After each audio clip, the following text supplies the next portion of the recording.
Perfect. So good morning, everyone, again, and thank you for joining us today. My name is Gaëlle, and I'm working for ACR Plus, which is the network of cities and regions that is organizing this webinar in the framework of the Biocircularcities project. It is the first episode of a trilogy that will take place over the summer to present the Biocircularity project, its outcomes, what exactly we did, how the pilot worked. Today, we will focus on the approach that was adopted by the partnership to support the transition of the pilot territories towards circular bioeconomy. And of course, you will also learn more about some of the key findings of the project. We will be together for approximately an hour and a half with the following presentations on the menu. So you can see we will have 4 speakers. Just the first one will be Jean-Benoît Bell, my colleague at ACR Plus, who will be also a moderator of today. But before, I would like to, to cover a few housekeeping rules. Today's webinar is being recorded. We will share the link after with you once the event is over. You can then revisit the content yourself or share it with your colleagues. We will also upload the presentation afterwards on the Biocircularities website. You'll be informed, but we also invite you to, of course, subscribe to the mailing list to be informed or to follow closely the website. We warmly invite your comments and questions. If you think of a question for the speakers at any point, just type it in the chat box and we will hold it for the discussion portion at the end of the event. All your microphones are muted, the cameras are turned off. If you would like to speak after during the Q&A, you can raise your hand, write it in the chat, and we will enable your microphone. So now I will hand the floor over to Jean-Benoît, so my colleague. Jean-Benoît, the floor is all yours. Thanks, Gaëlle. Thank you. Hello, everyone. Nice to be with you today. Thanks a lot for joining. Thanks to all the participants. I will now share my screen. Just a short introduction to the project. Oh, sorry, that's not the right. No, it's there. Yes, sorry. And there again. Okay, sorry.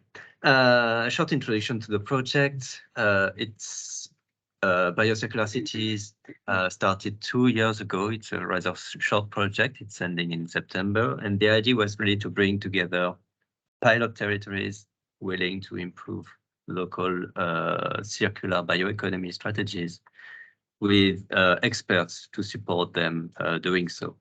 And we have a very collaborative and participative approach. And this is what we wanted to share with you today with the webinar.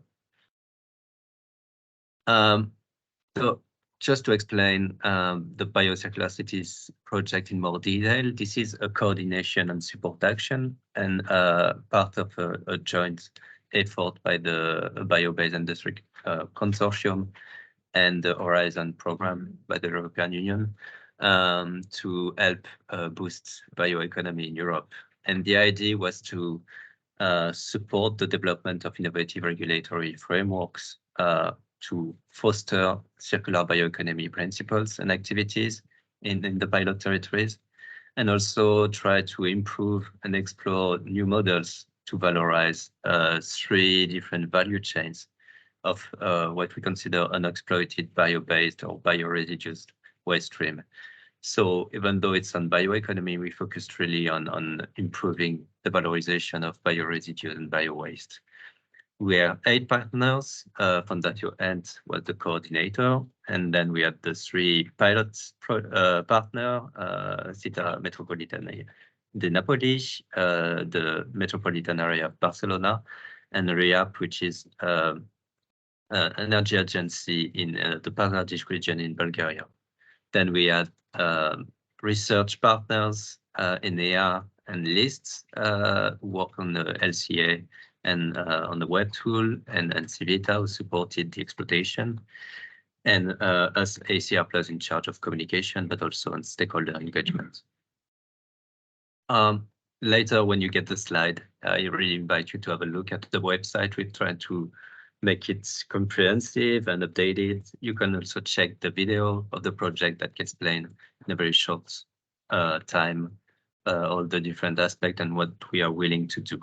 More importantly, you will got also translated version of the video if you prefer it to have it in another language.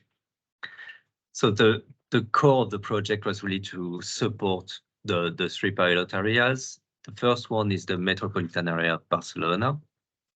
And their key focus was municipal bio-waste. And the idea was to improve, explore how to improve separate collection of bio-wastes, because right now the impurity level in Barcelona is not very good, and it's really hindered the possibility for valorization. And another new valorization route that was explored was the possibility to upgrade the biogas into biomethane and inject it in the local gas grid. The second pilot territory is also a big metropolitan area. It's the metropolitan city of Naples. And here the focus was a bit different. There's many agro-industry in the area, and some industry and coffee processing. And the value chain at stake was the processing of coffee roasting residues that we call coffee silver skin to do new functional ingredients. And the last one is yet another very different context and different value chain. This is the Pazardic province in Bulgaria, which is much more rural area with lots of forest. And naturally, the value chain at stake here is the forestry residues, with 2 different valorization routes explored, lignocellulosic valorization, so the production of bio-based chemicals out of the forestry residues, or the energy recoveries through combined heating plant. And to get a bit more into details, those are the different value chains, so really try to break down the different steps and to try to see what could be the different processes to be improved for each of those value chains. So we had a very first work of decomposing and trying to understand a bit more how those value chains were organized and define alternative scenarios that could improve the situation. So it took us a bit of time to really understand where we wanted to go and the changes needed to go there. Just to explain, as I said, it's a very short project, like 2 years. So it started 2 years ago in October 2021.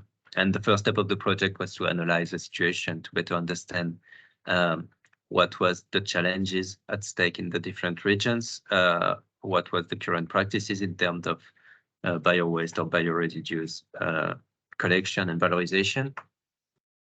And then we had a second stage where the idea was to see how we could improve those value chain, also support with evidence on the bottlenecks or the opportunities, also linked with policies, and to check the environmental impact of possible improvements. And now we are more in a phase of facilitating the replication.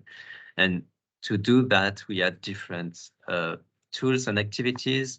First one is the life cycle assessment and cost of the 3 value chains. So we kind of investigated all the change that we proposed to the pilot territories could improve the situation in terms of environmental impact and cost. Then we had also a big work on policy recommendations, because we know that circular strategies are usually very often hindered by the policy framework that is not necessarily in favor of circularity or even the economic framework. So we had an important work on identifying the current drivers and barriers and trying to see how we could hinder them, lift the barriers and capitalize on the drivers through policy instruments. And then this will be the topic of the next webinar, actually next week, but we've got a web-based tool that will propose to all territories in Europe to help policymakers and the industry to identify innovative technological routes and to understand whether innovative technologies could be applied to their situation and context, and to see if it fits their agenda and their priorities. And one specificity of the project is that we wanted to have also a multi-actor approach, not only in the consortium, but also beyond the consortium. And this is what I'm going to introduce now.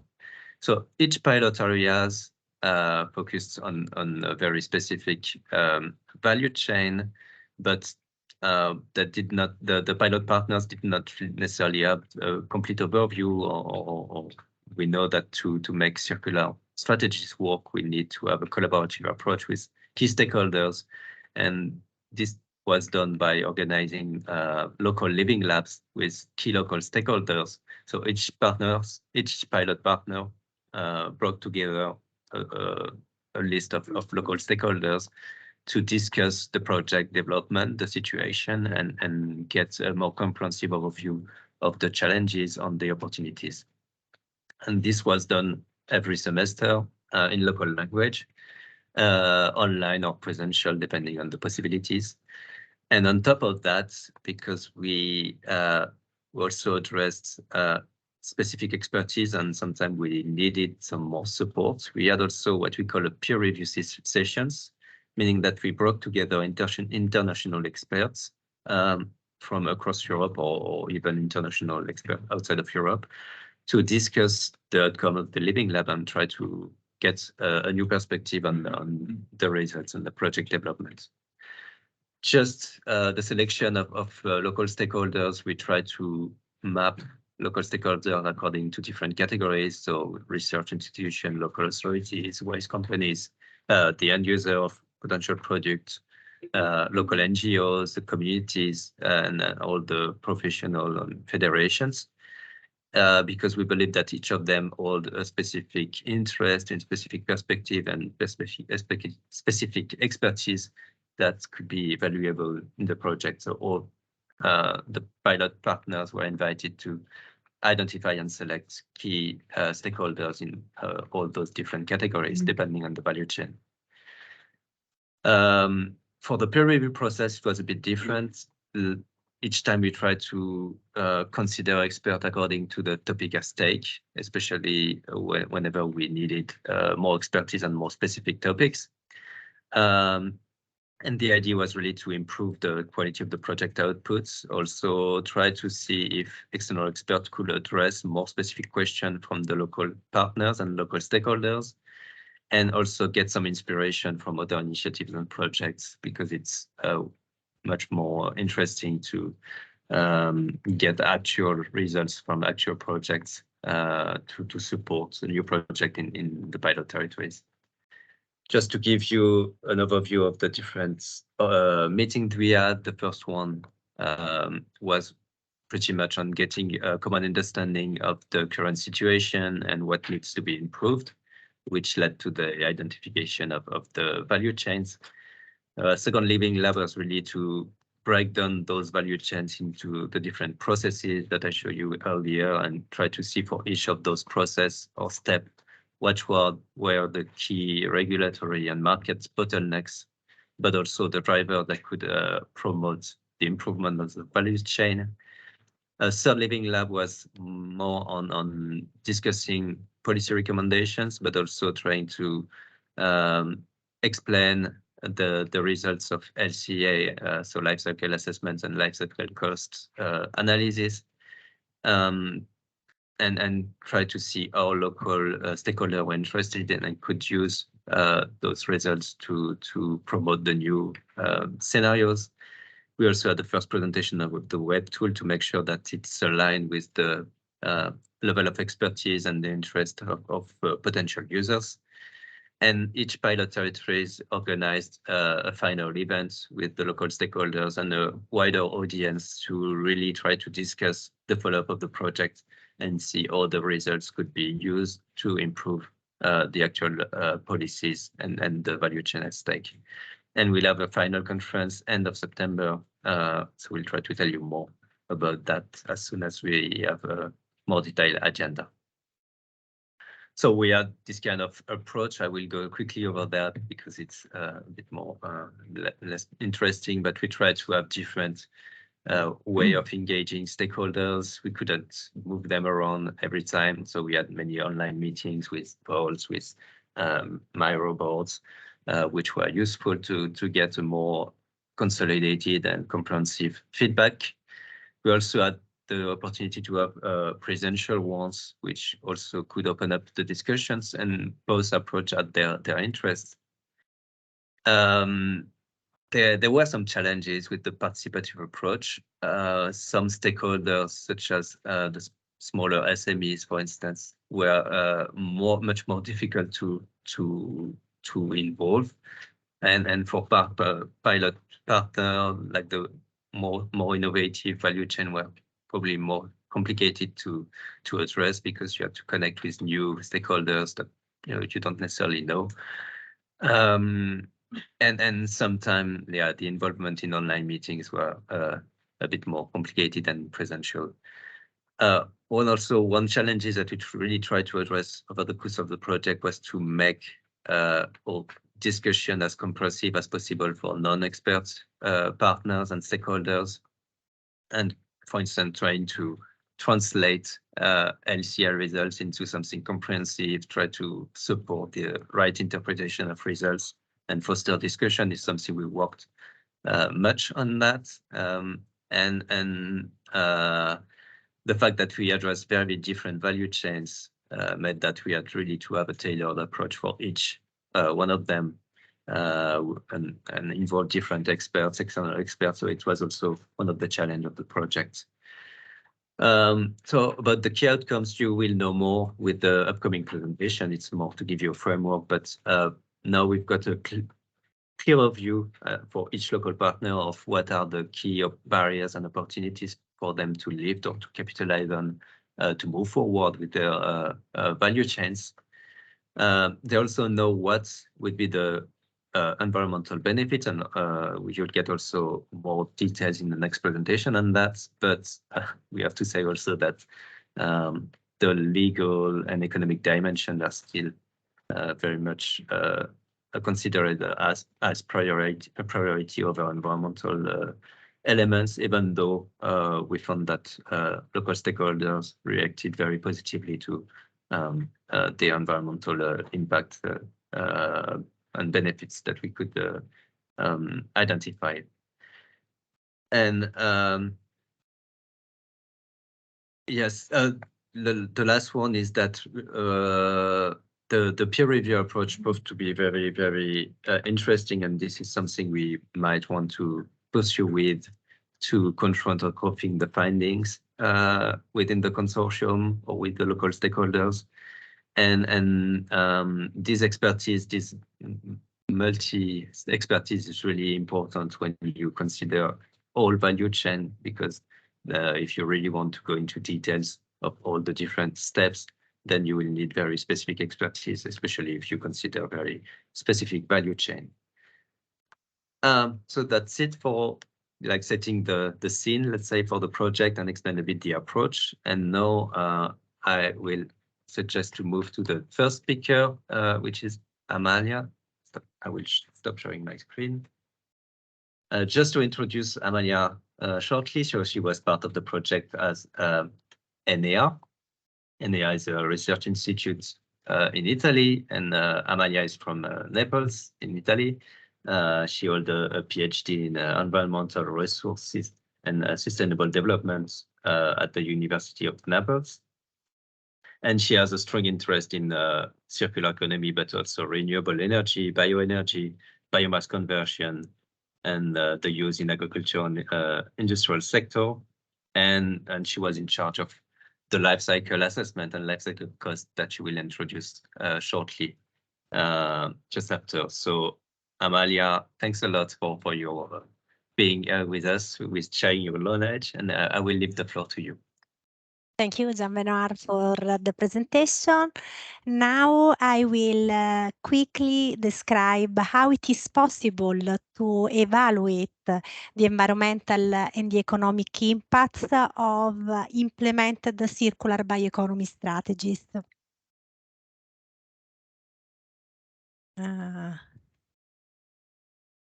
the presentation. Okay. In Biocircularcities project, we applied the life cycle thinking methodology that is able to evaluate the impact generated in the whole life cycle, starting from the pre-production up to the end of life, and also including the evaluation of recycling of materials, recovery, and reuse of the different components. The life cycle thinking methodology is able to evaluate the three pillars of sustainability, the social aspect, the environmental aspect, and the economic aspects. In particular, this methodology is also able to evaluate the waste management, and in this case, it is really important to take into consideration the waste collection, the transportation, the treatment facility.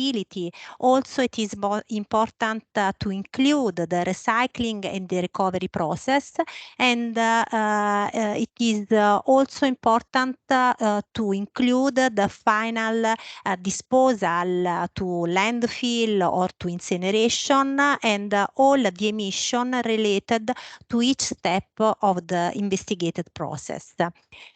In particular, in Biocircularcities project, we focus our attention on the environmental and the economic aspects. Regarding the environmental aspects, we applied the life cycle assessment methodology. That is a standardized method divided in 4 different parts. In the first step, also called goal and scope definition, we defined the purpose of the analysis, and we defined all the assumption and the limitation of the investigated studies. In this phase, it is important to define the functional unit that is the reference basis for all calculation regarding the impact assessment. And also in the goal and scope definition phase are defined the system boundaries that are not only physical, that take into consideration not only physical boundaries, but also geographical and temporal aspects. The second phase of life cycle assessment is the inventory analysis. That is the most demanding phase, since all data are needed to be collected. Different kind of data can be collected. First of all, primary data through the specific questionnaire that are prepared by the LCA analyst. Of course, primary data are data collected on the field, and if the study are based on primary data, the study, of course, is more reliable. Sometimes primary data are not available, and in this case, we need to consider secondary data that are representative of the process of the sector investigated, and in this case, the data coming from literature or specific LCA database. The third phase is the impact assessment analysis that is carried out through the use of software. In Biocircularcities project, we used a commercial software, the CIMA Pro software, that is able to convert all input and output into possible impact category. Through the CIMA Pro software, you can select the specific method, and inside of each method, you can select the impact category that you want to analyze, and each method has the characterization factor, specific characterization factor for each substances that are converted into impact categories. The last phase of the LCA is the interpretation phase, in which you are invited to verify the results, and usually there is also an external validation of the study through an external expert that need to verify it is possible to suggest recommendations that can drive a decision-making process in order to minimize the impact, the environmental impact generated by the investigated process. Moreover, in the Biocircularcities project, we also focus on the life cycle costing analysis that was carried out in order to evaluate not only the internal costs that are related to knowledge development, production, manufacturing, use and maintenance, and end of life, but also through the life cycle costing, it is possible to evaluate the environmental damages, also called externalities or external cost. To evaluate the external cost, we used in our project the environmental priority strategies method that is included in the software CIMA Pro, and we selected 5 different areas of protection: abiotic resources, access to water, biodiversity, ecosystem services, and human health. It is important to underline that this method as a unit measure the environmental loading unit, and one environmental unit loading unit corresponds to €1. In this way, it is possible to sum up the internal and the external cost, providing a general overview of the cost of the economic performance of the investigated system. There are many benefits coming from the application of LCA and LCC. First of all, these methodologies can provide scientific results able to support the local decision making and in order to implement sustainable circular bioeconomy strategies. When you check the full life cycle, it is possible to avoid burden shifts that sometimes produce a problems in the final results. LCA and LCC are holistic methodology, since they it is possible to identify the hotspots and suggest how it is possible to reduce the impact generated from both the environmental and the economic points of view. The main outcome of the LCA and the LCC are transparent results, since the study should be evaluated also from an external expert that should check the reliability of the results obtained, and in this way it is possible to suggest suitable recommendation in order to achieve the EU targets, and suggest how it is possible to minimize the impact, the environmental and the economic impacts, supporting a local development. Of course, there are also some criticalities. The LCA and the LCC methodologies are based on assumption and scenarios that provide a simplified model of the investigated system. This assumption and the scope of the model, the scope of the investigated system can be different from each studies, and of course if the assumption or the scenarios are modified, the results can also be different.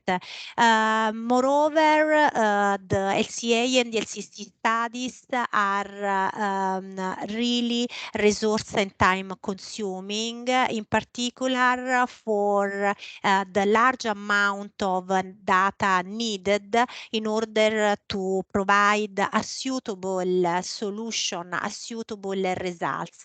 The communication of LCA and the LCC to a layman is not an easy task, since there is no one single solution providing all solving all problems. So it is important to stabilize some priority that should be given, and in this way it is possible to investigate the best solution for the investigated system. Of course, it is possible to overcome this limitation by providing a standardization and harmonization of the data in order to ensure great replicability across different study and also different European contexts. And moreover, it is really important to have a great collaboration with the data provided, since results based on evaluation carried out on primary data are of course more reliable than study based on secondary data. Regarding the outcome carried out in Biocircularcities project, it is important to underline that the leitmotif of our project is to ensure great replicability also at other European level.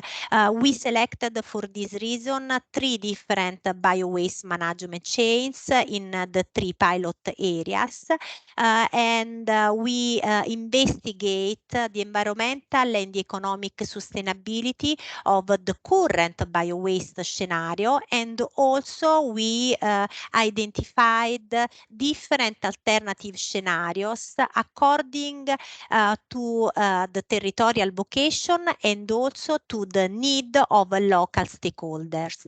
The alternative scenario are essentially based on improvement solution such as prevention measure, improvement of waste collection, different valorization treatment in order to verify the sustainability of the current situation and also the sustainability of the proposed circular bioeconomy strategies.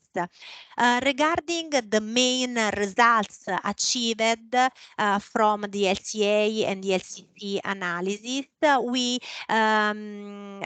had a common overview. The alternative scenarios result to be more sustainable in all the 3 investigated pilots from both the environmental and the economic point of view.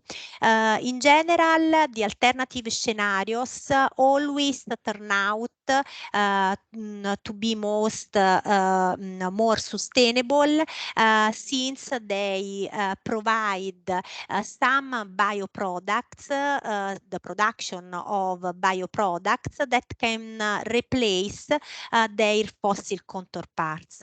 Regarding the main impact generated from the environmental point of view, we saw that the electricity consumption and the transportation remaining the main hotspot of the investigated system. For this reason, it can be suggested to implement energy efficiency strategies and also to valorize at territorial level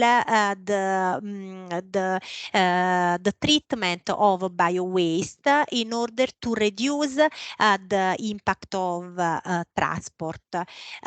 Regarding the specific results achieved for metropolitan area of Barcelona, we saw that the purification of biogas into biomethane results to be more sustainable than biogas conversion into electricity. For the province of Pazardzhik, due to the territory vocation, we can say that the valorization of lignocellulosic fraction to produce biochemicals allows to achieve greater benefits than the energy valorization scenarios. And finally, for metropolitan city of Naples, we saw that the valorization of silver skin in order to produce functional ingredient could produce higher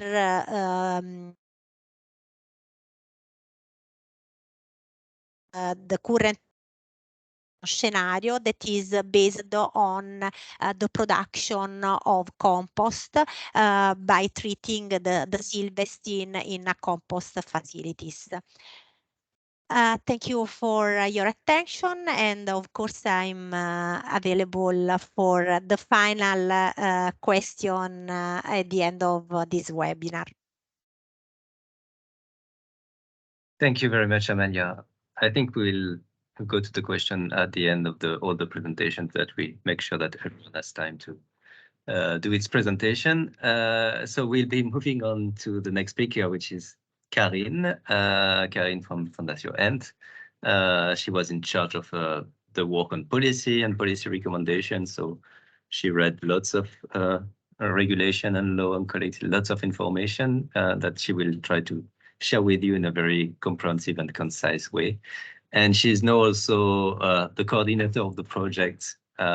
So she knows everything there is to say about biocircularities. And I will just give you the floor and to present the key results, the key outcomes of the policy work that we did, and some suggestions of first policy recommendation. The floor is yours. I leave you to share your screen too.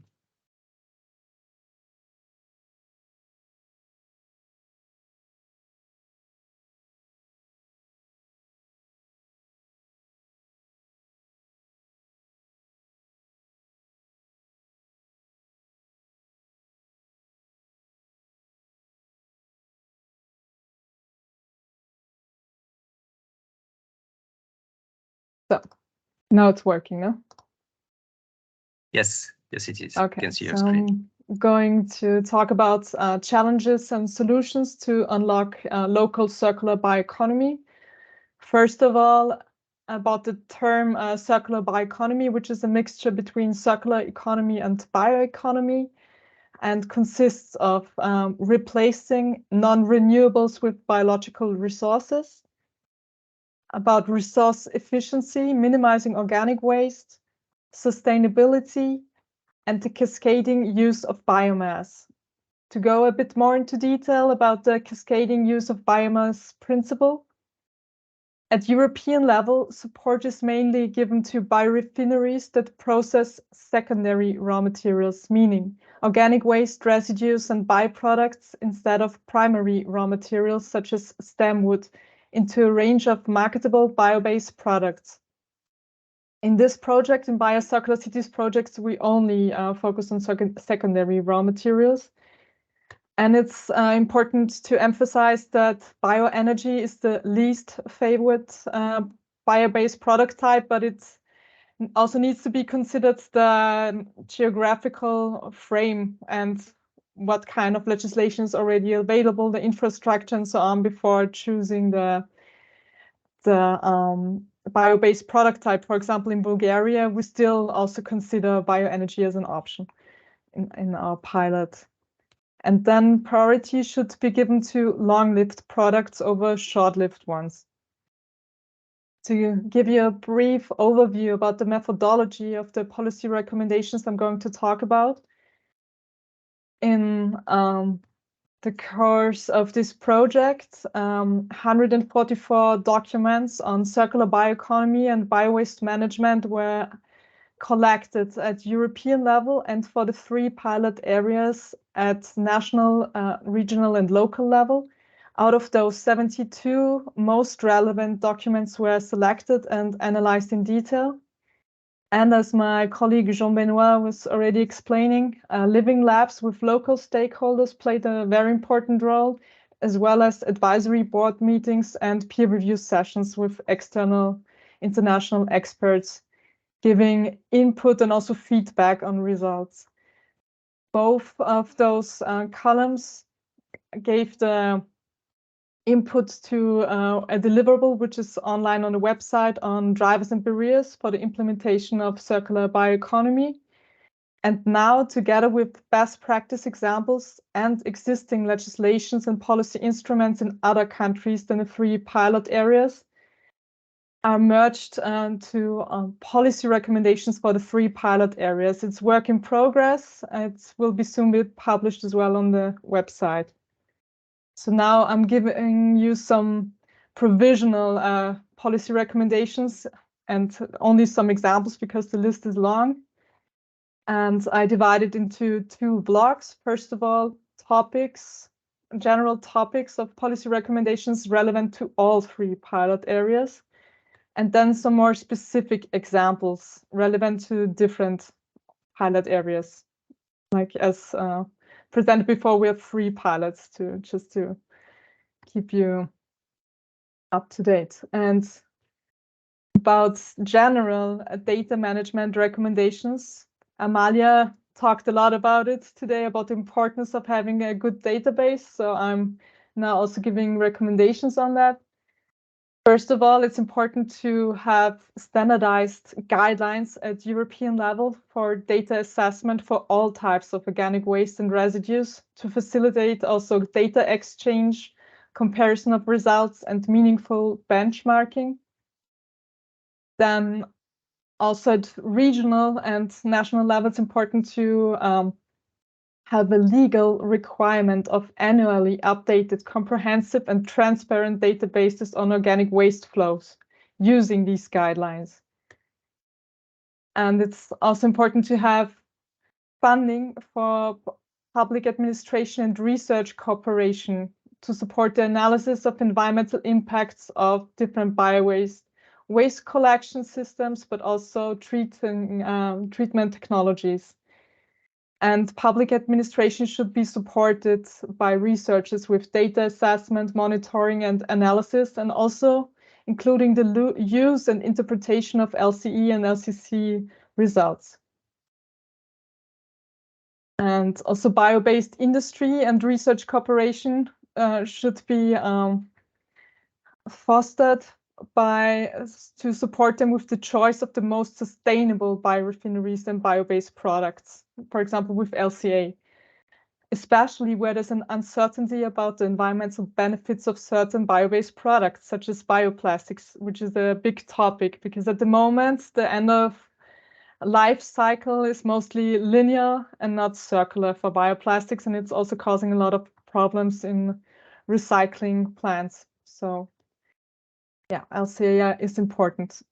When it comes to organic waste treatment and sustainable biorefineries, we recommend the introduction of financial incentives and administrative and technical support for companies to use their byproducts internally for the production of new products to avoid the classification of waste. This would be, in our case, for example, the Naples pilot with having coffee silver skin be transformed into functional ingredients that could be done in the same company. Then at regional level, the tender and subsidy intervals need to be at least 10 years long, and also a clear vision of the legal framework is important. To give an example, like for example, like I'm originally from Austria, and subsidies were given to biogas plants, and when these subsidies were over, like they went bankrupt. So Or for the legal framework, the new construction of sorting plants was being done in a couple of countries, and then a new law came out which was incentivizing deposits and refund systems for PET bottles, making the waste streams quite different. So it's important to have a planning security for long-term investments in new technologies. And also it's important to have a supply of bio-based feedstock ensured for at least 15 to 20 years. That can be, for example, municipal bio-waste. Then at regional level, the introduction of financial incentives for technological improvements of existing bio-waste plants is important. The use of best available technology and the construction of new, especially decentralized biorefineries. So the job creation should be in rural areas. This is also recommended at European level. And it's important also to simplify permitting and administrative procedures for new biorefineries, and especially when it comes to the upscaling of research pilot plants to industrial scale. And another important point is that also new processes should use renewable energy. So introducing economic incentives for the use of renewable energy in treatment and production processes is an important recommendation. When it comes to the market of bio-based products, first of all, it's important to ensure that the bio-based product we're talking about has a clear environmental benefit based on consolidated LCA studies, for example. Then at national, regional, and local level, we recommend to support green public procurement to drive the market to its sustainable products and processes, considering the full life cycle. Then to, for example, introduce VAT reductions for bio-based products compared to products made from fossil raw materials. Then to introduce financial incentives for bioenergy, for example, biomethane, which is studied in our Barcelona pilot, based on carbon footprint assessment according to the International Sustainability and Carbon Certification, meaning the lower the carbon footprint, the higher the price or incentives should be for this product. And this can also be connected to the emission commitments of industry or other sectors. For example, those subject to the EU emissions trading system to reduce greenhouse gas emissions. And at the end, we also recommend to introduce one clearly visible and known quality certification for bio-based products, and also advertise it to the public to encourage their purchase, having one strong label instead of many small ones and national ones. When it comes to public awareness and support, first of all, I give an example here about a Catalan law about the involvement of employees in the prevention of food waste. This is a very important step for food waste prevention, actually. Then at regional and local level, the funding of well-developed continuous, not only punctual, but needs to be continuous awareness-raising campaigns and monitoring their results on the topics of separate waste collection, food waste prevention, anti-littering. And it's also important to include the tourism sector, which is very big in some regions, but also cities like Barcelona or Paris, for example. At regional and local level, education campaigns also need to be supported to promote the benefits of locally produced bio-based products. And when it comes to novel food and feed, the focus should be on ensuring health safety of those products and also reducing the consumer aversion to products made from organic waste. At EU level, it would be also very important to invest in education to develop a skilled and competent workforce on this topic, circular bioeconomy. When it comes to stakeholder involvement, here we have one big recommendation: anchoring stakeholder participation in regional or local legislation. Here I give an example from the Vienna Waste Management Act, which included a process called strategic environmental assessment for the creation of the waste management plan of the city of Vienna, meaning that citizens, NGOs, and other stakeholders are included involved in the entire process of the assessment of environmental, social, and economic impacts of decisions such as the construction of a new biowaste treatment plant or the modification of the collection system, etc. Then at EU and regional level, we recommend promoting transnational but also trans-regional exchange of experiences and best practices, as well as future cooperation by creating specific networking platforms and organizing roundtables between policymakers, researchers, market players, and so on, also with a focus on startups.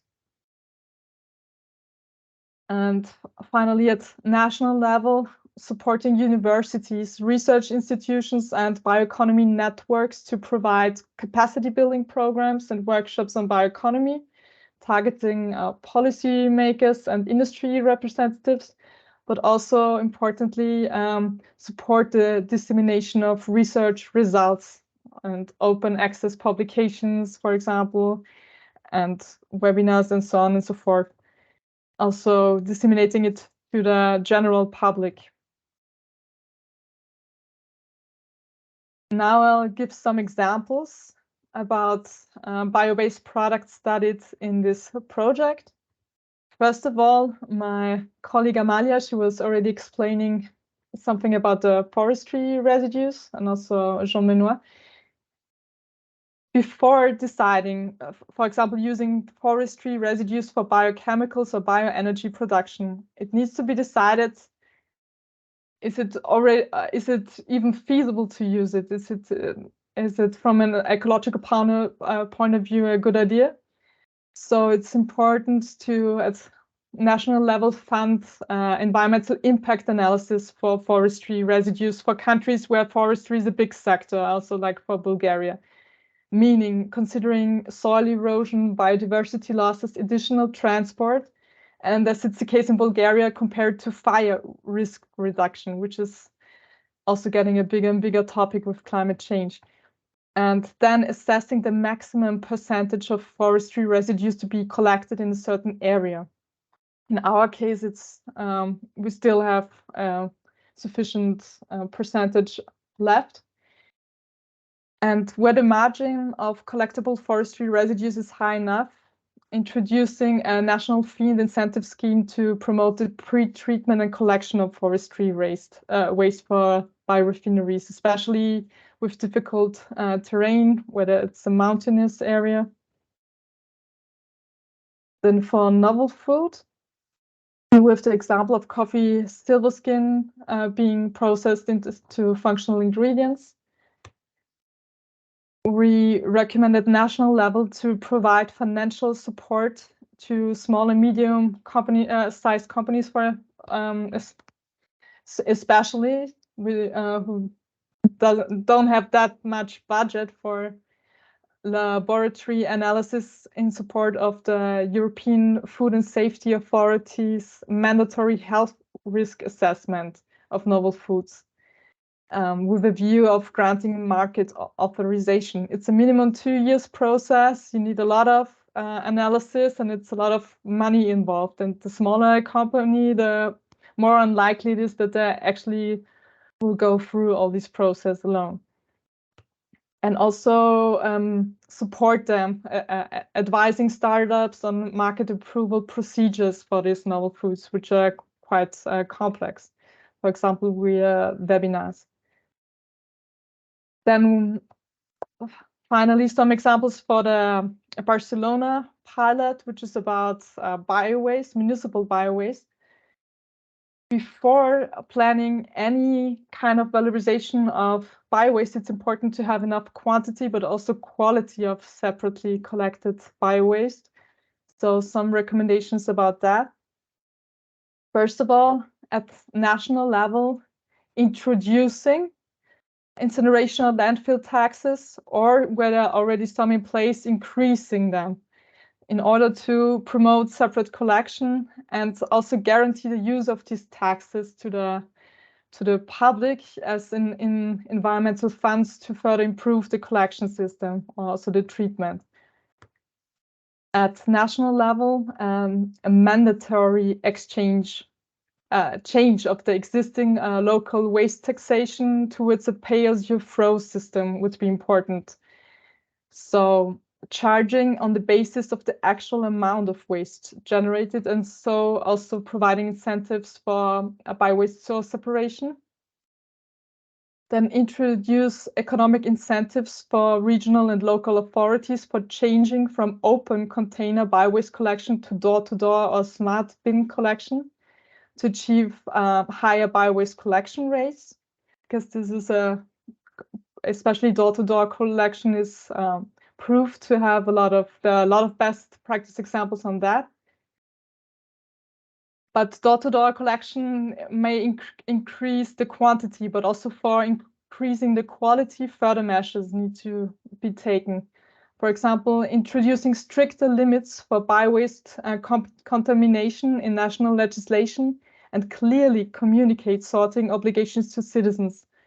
And in addition, enforcing it by introducing inspections of the source-separated bio-waste and also the organic fraction in residual waste. This is actually leading to really better bio-waste quality. When it comes to biomethane, meaning the upgrading of biogas into biomethane from anaerobic digestion. First of all, because here our pilot is in Spain, and in Spain at the moment there are not many anaerobic digestion plants. So the recommendation at national level is the introduction of financial incentives for the conversion of mechanical biological treatment plants, which are quite frequent, especially in Spain, into anaerobic digestion plants, treating only source-separated biowaste. And then at EU level, introduce harmonization measures between member states regarding the access to the gas grid, financial incentives, and fixed biomethane prices. So these were some brief examples. Thank you very much. If you have any questions, I'm happy to answer them later. Thanks a lot, Karin.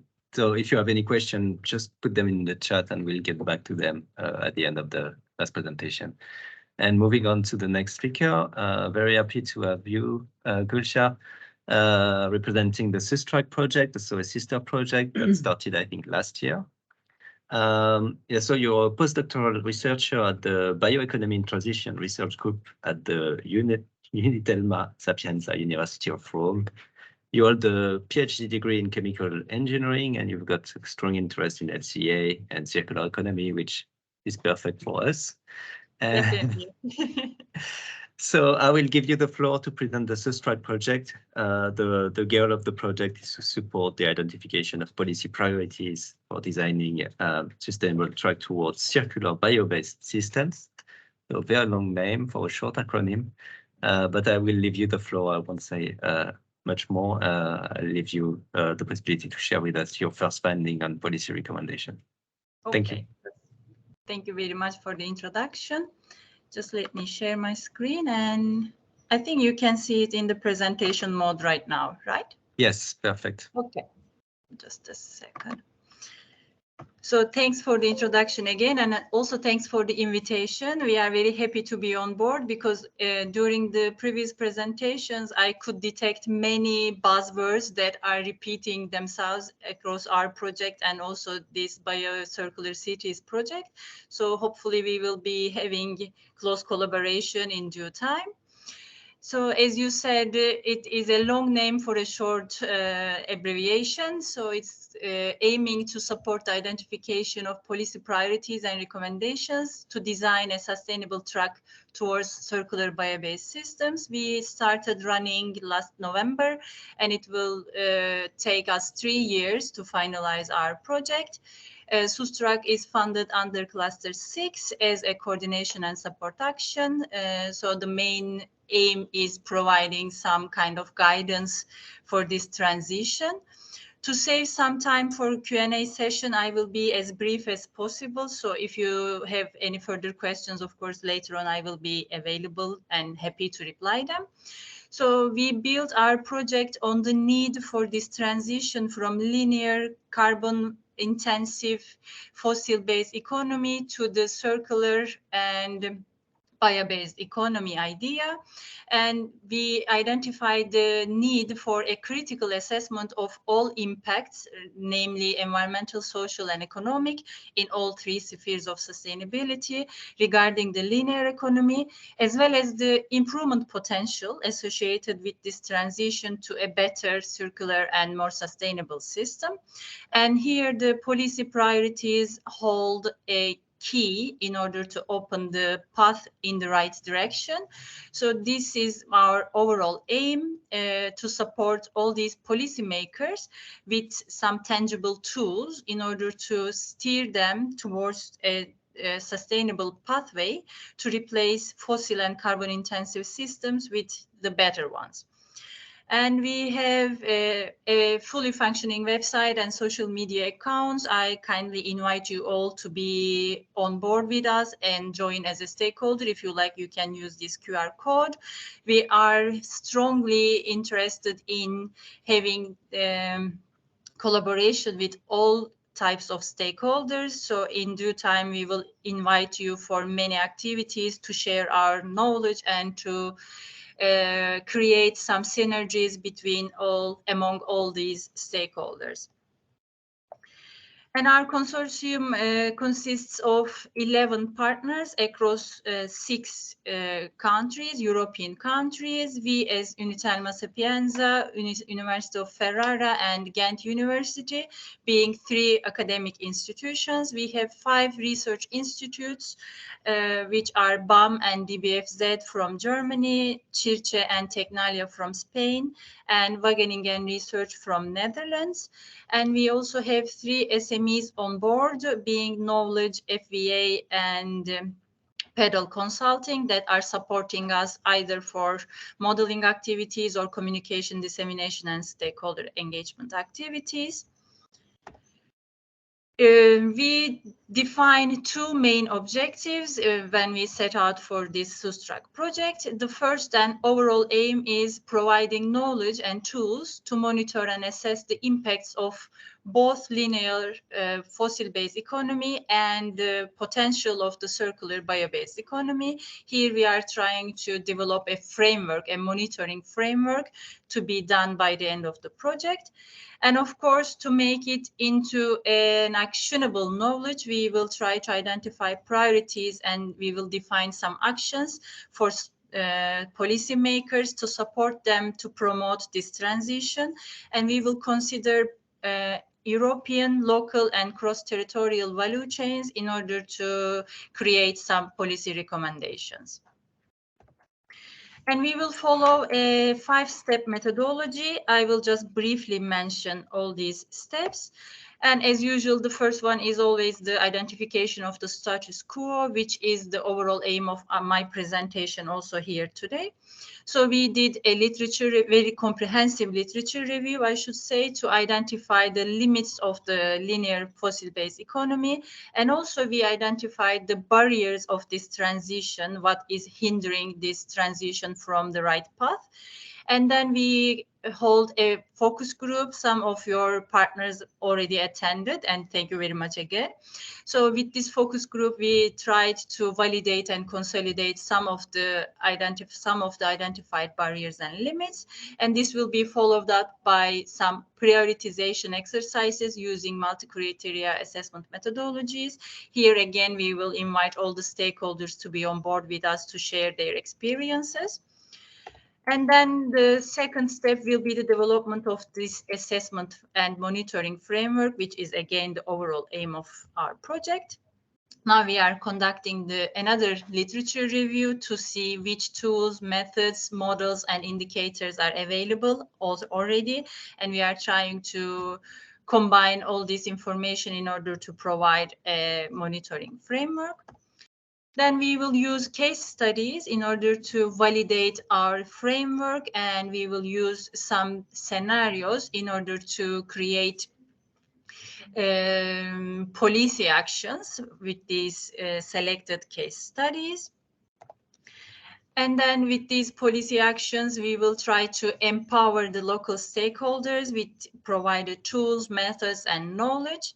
And of course, we will aim to exploit the results as much as possible to turn them into actionable knowledge and measures that can be useful and that can be usable for all stakeholders. We have 4 critical sectors of interest that we identified during the proposal preparation phase based on the critical challenges within the current linear system. So namely, we consider construction sector, textile sector, fine chemical sector, and the plastic sector. And the overall idea of all these overall need for all these sectors is the need for a shift from mainly fossil-based raw materials or any type of source that they use to a better bio-based materials in the transition period. We didn't list energy sector as a case study. However, we will also take it into consideration in order to, like as an overarching umbrella, let's say, in order to be able to identify if there is any overlapping parts, and we will use this as the basis for all case studies.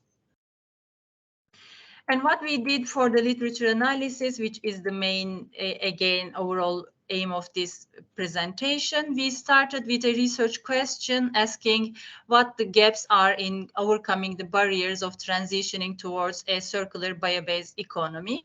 So we divided this research question into 2 parts, defining first the limits of the linear and fossil-based economy, and then we defined the barriers for this transition that is hindering it from happening. We adopted a perspective of covering the gray literature. So we covered almost 200 records from sectoral networks, intergovernmental organizations, previously published EU project results, deliverables, and also some reports published by NGOs. And we regarded a time frame starting from 2013 to 2023, but just the first couple of months by the time we did this analysis. And now the results of the analysis in terms of first limits and then the gaps. The definition of limits here stands for the aspects of the current linear carbon economy hindering its sustainable development. So in the limits section, we defined 3 different clusters, being environmental, economic, social, and cultural limits. So very briefly, if I define the identified limits. For the environmental limits, we identified the incompatible growth with respect to the planetary boundaries, use of non-renewable feedstock, and limited recyclability of the raw materials. As for the economic limits, we identified economic growth strongly linked to the non-renewable materials, the uncertainties related to the limited availability of fossil resources, and the economic advantage of the linear systems in comparison with the newly emerging circular models. And finally, for the social and cultural limits, we considered them together. We identified a lack of public awareness and acceptance, and practices against human rights, especially for poor working conditions and waste-related toxicity problems, as well as the current regulatory and policy frameworks favoring linear practices. I think we have many overlapping parts even here before moving forward with Biocircularcities project. And the main focus of our gap analysis was on the barriers. So we used Oxford Learners Dictionary definition for a barrier, which says it is a problem, rule, or situation that prevents somebody from doing something or that makes something impossible. So we used it in order to identify what is hindering this transition. And to identify the barriers, we used a codification system. We covered the records from the literature and we used direct quotations from all these records, as you can see on the left-hand side. And we tried to name a barrier with using these quotations.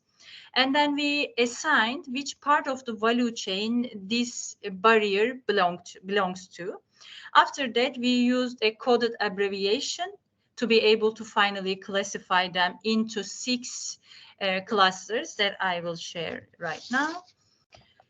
So I will not define all these clusters, but I will just mention them namely. So we defined 6 clusters being cultural, economic, environmental, governance, structural, and technical barriers. And then we tried to identify each barrier with how they can be allocated for each cluster. And we also tried to allocate which part of value chain these barriers belong to. So at the end, we identified almost 200 barriers across 6 distinct clusters. And as you can see, most of them were centralized in the material processing and product manufacturing phase, as well as the end-of-life management phase. Also, we can see the systemic barriers at the bottom of the page on the left side, so that we can say that the main problems, even just by literature review, can be said that the material used for manufacturing and, of course, end-of-life management activities and some barriers that can be associated with the whole system or at the systemic level. So after this analysis, it was almost impossible to use all the results. So we defined a cutoff criteria saying that we will only consider the barriers that have been cited at least 3 times in the records that we covered. So we could identify something like a frequency of all these barriers across different reports. So we could identify top cited barriers, and here I just briefly mention the first 3 of them, being the lack of incentives for consumer behavior change, lack of value chain stakeholder collaboration, and increasing complexity of materials and their combinations. And then we defined which barriers can be common for all sectors of interest. Here we identified 2 common barriers, being lack of value chain stakeholder collaboration, including information exchange, and lack of clarity around policy targets. So here we continued with the organization of a focus group, which was very interesting for us. So we presented our literature review results classified across 6 different clusters. And with the help of 21 external stakeholders, we asked them to validate the identified limits, and we asked them to add any limit that they think they are important, but somehow were not mentioned at least 3 times in the report. So at the end of this identification of barriers activity, we asked all stakeholders to vote for the most important barrier from their point of view. So we reached a good number of barriers at the end of this activity. Namely, it was 67 barriers. In the first place, it was 51, and it was increased to 67 unique barriers at the end of this focus group activity. And then we asked all the stakeholders to allocate these barriers into sectors they feel confident and they have the experience and expertise. So by the end, are at the sectoral level and which barriers were common for all sectors. And of course, this activity was a very informative activity for us. We are still re-evaluating all the results of focus group activity and how it was connected with the literature review results. But very briefly, I can share the preliminary results with this presentation, with this slide. So at the end, we reached 67 barriers. 3 of them were highly cited, let's say top-rated barriers. And the most important one was lack of harmonized methods for environmental, climate, and sustainability impact assessment of circular bio-based economy.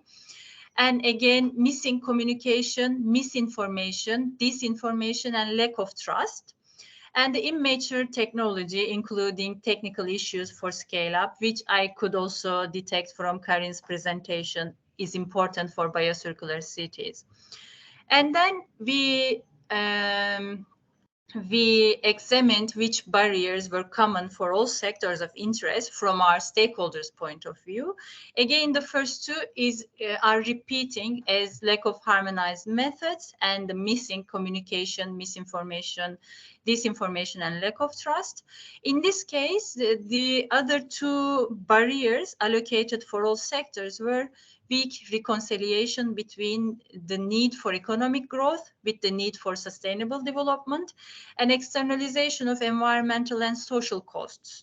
So this is also a very interesting result for us to see what should be the follow-up activity. So now we are preparing the interviews and surveys in order to further consolidate the identified barriers and pre-prioritize them across sectors to understand which barriers are of utmost importance for us in a sector-wise perspective. And then this activity will be feeding our multi-criteria decision analysis application, where we will try to depict the most important barriers and how they are interrelated. So again, I would like to invite you all for being a part of this activity. And I also want to invite you for our conference, which will be in October. So if you can just subscribe to our stakeholder page, we will be keeping you updated, of course. So where we will share all the results that we collected up to that point. And I think this is all from my side. I hope we will have some time for questions or discussions. But in any case, if you have an idea to be discussed further, I will be available and happy to receive it. So thank you again. Thanks a lot, Gulsha, for your very comprehensive presentation, and really impressed by all the work you delivered in the first year of the project. I think that's a fair question, but maybe my colleague Gail will take the lead on the Q&A. Yes. Yes, I can. We can. So now we can switch to the Q&A part. We have already one question in the chat, but if you have more, it's your time to ask them. You can ask them by raising your hand or just writing them as you prefer.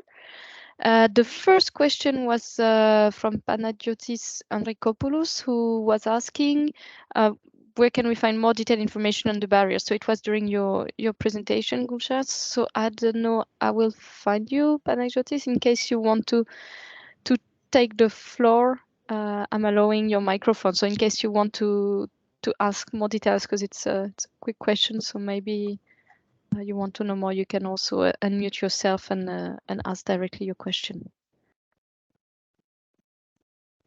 If not, Gulsha, if you can. Yeah, maybe I can just jump in. So we are still preparing the overall report. We did our deliverable based on the literature review. However, it should be improved to be published. So we are completing the literature review with the focus group results. I think in a couple of let's say, weeks or maybe 1 month, we will be able to publish the full report saying what has been identified from the literature and what is validated and consolidated by the stakeholders. But if you are interested, maybe we can exchange some emails so that we can have a quick chat about it. I'm writing my email address on the chat right now, so we can keep in touch.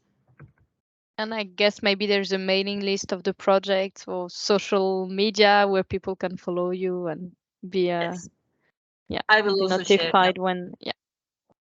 Perfect. It was on my presentation. I will just copy and paste it. And I see you already put the website. Thank you very much.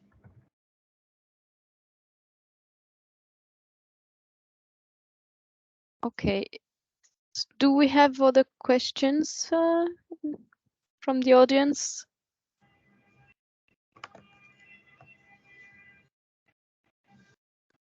No, I don't see any hand raised or anything in the chat.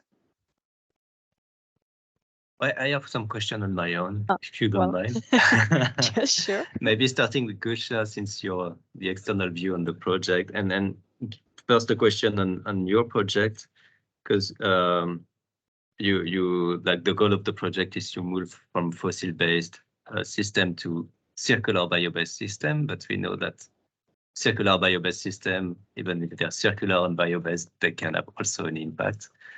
Are you also considering alternative scenarios, like saying, okay, we can propose an alternative bio-based system, but maybe the best solution would be to just forget about this system, rethink everything, or phase out those projects actually? Is it something that you will consider? Yeah, it will be considered during the case study analysis phase indeed. So we will consider, let's say, 2 options for each case study regarding the conventional production methodology and what would have happened if it was shifted from a circular bioeconomy perspective. So we still don't know, of course, for which case study it would be providing concrete savings or which will be the best way to proceed. So it will be a bit tricky for us to say an overall comment saying that, as you know, it will be always better to move to circular with comparison to the linear model. So it will be included in the case study analysis, which has started 1 month ago, and it will run for 1 more year. Okay, thanks. And maybe another question on, do you have any reflection on the Biocircularities first policy recommendations or barriers? Are there, like you mentioned, that there were things that resonate with your experience? Yes, I should maybe have a deeper focus on it, and I'm really excited to see that it is really related with our activities. So probably our partners who are responsible for these policy making strategies will find it very useful and insightful for us. Thank you. Thanks a lot.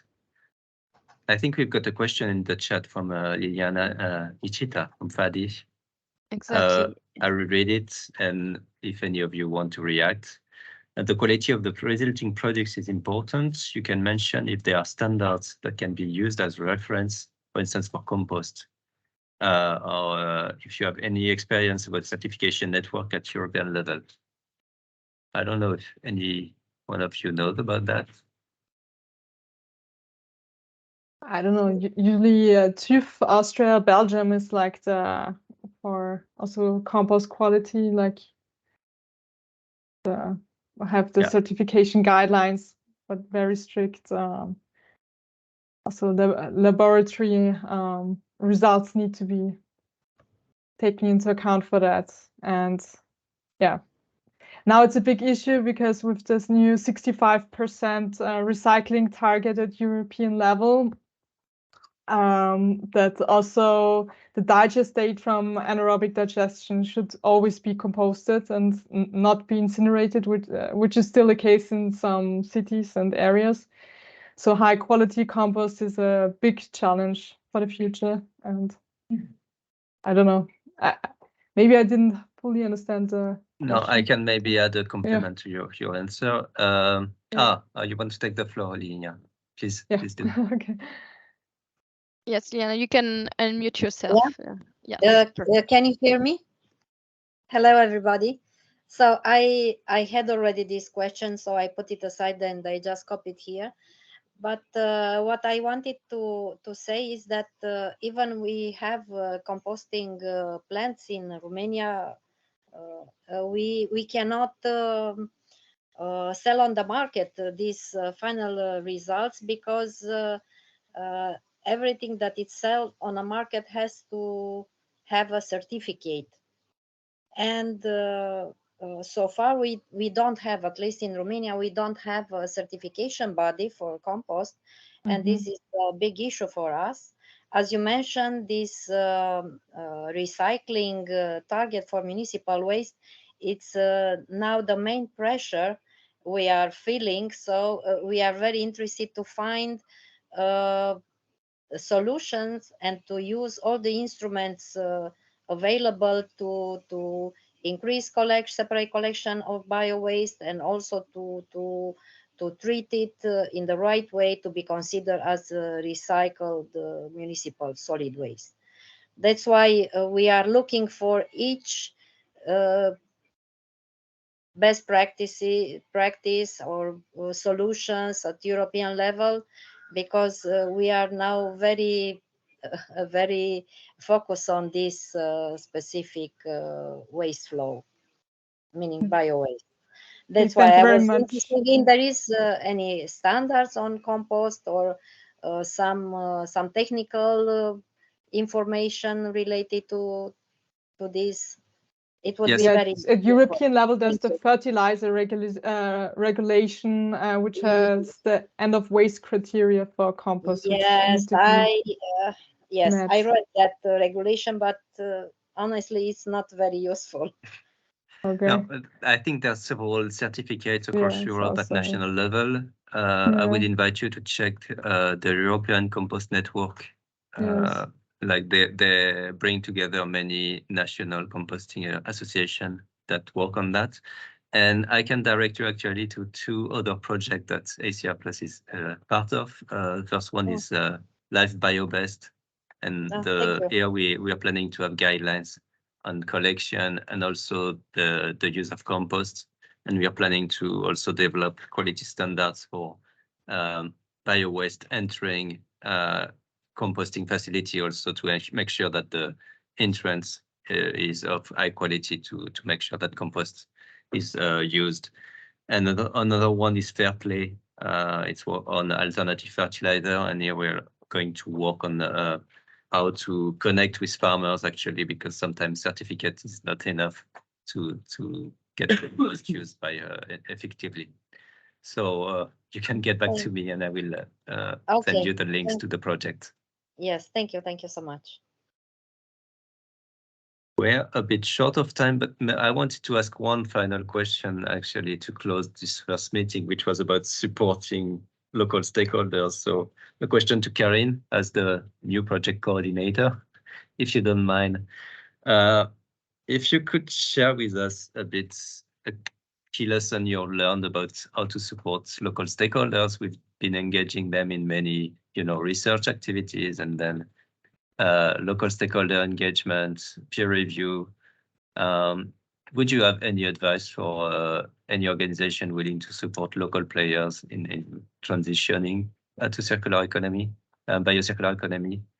Is there something from the project that you thought, oh, that was really effective, that was really something that we need to capitalize on? I think the stakeholder involvement was crucial in all parts of the project, and as we could see that the presential meetings were much more informative and gave much more inputs than the online meetings. They were also longer and also allowed the option for networking and also extending questions. But stakeholder involvement was already crucial when it came to the choice of the actual value chain. For example, in Barcelona, we thought about doing something more innovative with biowaste. For example, the production of biochemicals or bioplastics and so on. And then one local stakeholder told us, actually, that's not feasible from an economic point of view. The economy of scale is not given, and it's very unlikely that this is ever going to happen. However, have a look at biomethane. There are also the European biomethane targets with the Repower EU plan, and we actually think about doing something like that. And if you involve stakeholders in all the process, I think you get insights and results that you wouldn't come up with yourself. And also the peer reviewers, we changed the peer reviews during the project. So if we figured out that we have more questions about forestry residues, for example, and we don't have enough experts on that, then we were actively searching for forestry experts also from bio-based industry to give some insights, and that gave some really important feedback also for biomethane, for example. So I think you also need to be flexible when it comes to the peer reviewers. So really check which questions you have, what kind of expertise you need, and then contact the people, the expert in this field. Yeah, thank you. Thanks a lot. Thanks a lot for your answer, and thank you all for your participation and for the nice presentation that you did. I think, Gail, do you want to close the meeting? Yes. So yeah, as we are running late, we will stop now. Thank you to our 4 speakers for sharing your insight and expertise. If you have any additional question, as I said, you can write us, and we will be sharing the recording, the presentation in the coming days. Before closing, you can already see it. I remind you that this is only the first episode of the trilogy, so we have more for you, and we hope to see you all again in exactly 1 week. So it's quite soon, on the 4th of July, same time, nearly same place, online also for the next episode. This time it will be dedicated to the Biocircularities web tool. I will not tell you more about it. It's better if you connect to learn all about this tool. And the 3rd and final episode will take place after the summer break on 13th of September. And it will be about the experience of the 3 pilots. So there will be speaker representing our 3 pilots. Thank you all for your time, and have a wonderful rest of your day. Thank you. Bye. Thank you very much. Thank you very much. Bye. Bye-bye. Thank you. Thank you. Bye. Bye-bye.